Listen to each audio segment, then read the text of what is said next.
naam is Jurgen Janssens en mijn favoriete film is Master and Commander, met acteurs zoals Russell Crowe en Paul Bettany, geregisseerd door Peter Weir in 2003. Dit is de zomer van de kijker. Zodat ik kon stappen, keek ik aan films, dus het is eigenlijk een van mijn grootste passies. De reden waarom ik zo graag naar films kijk, is omdat je eigenlijk een variëteit hebt van films. De ene avond kan je te pletter lachen met een goede komedie, en een ander moment zit je op het puntje van je stoel met een hevige actiefilm. Mijn favoriete film is Master and Commander, en het speelt zich af op de zee, in een gevecht tussen de Fransen en de Engelsen. In een tijd dat de zeegevechten zo hevig waren, dat ze met weinig hoop op terugkomst de zee opgingen. Het is eigenlijk een authentieke boot uit die tijd. En het is echt een fantastische reconstructie van die boot.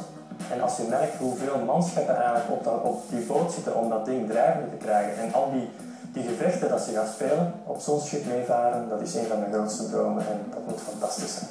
Het hoofdpersonage is Russell Crowe. Hij speelt de kapitein, Lucky Jack, en hij wordt bijgestaan door zijn arts Paul Bettany. Wat ik zo goed vind aan deze film is de setting, de sfeer en een verhaal dat je niet loslaat. Qua actie denk ik dat de mannen vooral gaan zeggen van wauw, wat een setting, wat een sfeer en wat een verhaal. En natuurlijk, Russell Crowe is natuurlijk een ladies man, dus kan niet mis. Beste kijkers, dan gaan we nu kijken naar mijn favoriete film Master and Commander.